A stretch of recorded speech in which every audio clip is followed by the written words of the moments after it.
Yeah, first of all, very happy with the debut. I think the result was very unfortunate. We had many chances where we could have put the game over the line, especially if I'm a bit more lucky with the penalty. I think we're in a really, really good spot. Half time, it seemed like we were under control. I think we just conceded some unnecessary goals today, and yeah, tough one, really tough one. What happened on the PK? It looked like you went the right way. It just kind of snuck under you. Yeah. I knew he was going left, or at least most of his penalties were either going mid or left. So I said to go earlier, and when I went early, he sort of slipped under me. So it just it was a bit unfortunate. How do you look at that first goal from Dreyer, from the center circle? Yeah, no. Again, it's a different level. Some small details I still have to get adjusted to. Read body language better, and I think he just caught me a bit by surprise. And yeah, just again a really unnecessary goal to concede. How much of a challenge is it to sort of communicate with a new back line playing in your first MLS game? Yeah, it's definitely challenging, I'd say. I think we had some good communication. I think we definitely had some situations where we could have done better. The language barrier, I think, doesn't help sometimes, but yeah, I think we need to really look at what we can improve there and how to better work together and communicate, because it's such a important aspect. How do you kind of look at kind of the big picture, knowing that you're starting your career and this might not be how you want to start it, but you've got a lot of road ahead of you? Yeah, I think it's you have to take all the positive, but definitely look yourself in the mirror and see what you can improve and how you can improve the team, and just game by game, sit with the coaches, train very hard, and just keep improving. What do you take away from this as maybe positive?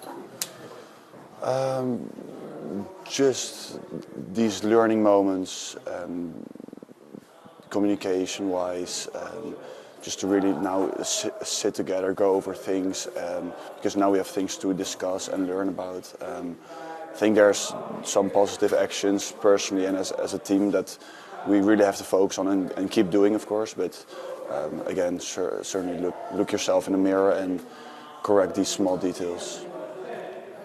Thank you. No, thank you. Thanks for the time. Hi, guys. Sorry. Just laughing at the adjustments of the stick between Wessel and you here. Will, what do you feel like were the differences in that second half? You guys let it slip away? Yeah, I think, look, we give them credit, right? They're a good team. I think we can deal better with obviously stopping crosses and following runners on runs behind, but ultimately we were in a good position to start the half to win the game. And I think we just got a little bit. We always defend deep, but defending deep and a little bit passive is different than defending deep and biting on guys and being a little bit more aggressive. So I think we lost somewhat of that. Obviously, the penalty comes at maybe a tough time where we don't think it's a penalty and it keeps going, and it is. So, but by and large, I think there's a lot to respect about what they did. There's a lot to look back on our side and be frustrated and a little bit upset about. In terms of sort of putting your finger on what's going wrong in terms of stopping those runners and stopping those crosses, was it that aggressiveness that just was missing? I mean, I think it's a little bit of aggressiveness. I think it's also, look, they're a team that risks a ton between the lines. Ultimately, when you think you might have coverage space, they're still risking to play between. So there's times you're just not going to be able to cover those plays. Now I think it's all about then what the recoveries look like and how we're even chipping a runner as he runs through, or dealing with cutback spaces or in-swinging crosses. And a big thing we talk about with our group is blocking crosses. And I think if you look at that, especially the third goal, can we get out and maybe affect it a little bit more? But ultimately, those are good players make good plays. The Dreyer guy, I mean, he had himself a really good day, and it's difficult to deal with that. But when they're overloading with so many numbers, the communication has to be super concise and clear, and then just the quick actions of trying to slow their plays down. But ultimately, good teams are going to find ways to cut through you at times. Did you feel like there were difficulties with communication, maybe more so between the back line and Wessel, and kind of Being maybe have not played together. Yeah, I mean, there's always going to be a learning curve, right? It's his first game, and you're playing one of the best teams in the league. It's not easy. So I think for him, getting up to speed and kind of weathering the storm, obviously the first goal is one that you don't see very often. So for him to be able to try to come back from that and have the right mentality, I think is good for a young player to see. What did you say to him at that moment? I saw you go up to him. Well, he made a save like right before that. I said, "You just made a great save. Like, don't worry about this one. Like, you're fine." And I mean, having been a young player and been on the other side of some tough goals, it's always helpful to have guys just kind of ride behind you. Do you feel any similarities between this game and the Vancouver game? Obviously, good teams coming here, missing some players, and couldn't take advantage. I wouldn't necessarily say that. I think this one, we were in the game a little bit more, and we were involved in the game, whereas I felt like the Vancouver one, we were almost expecting to win. That's a different feeling. This one was, just little moments, little decisions that maybe didn't go our way or we could be cleaner on that affected the end result, but not the same. You felt like not a penalty?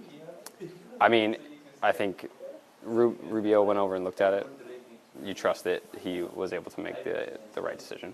I don't like it, but it is what it is. Can you explain the handball rule to everybody? No, I can't. I'm not even going to try. I'm not even going to try. But, I think Ant tries to get his hand out of the way, tries to make it look like it's his head, but ultimately his hand is, I think, in a position where it blocks the cross. So.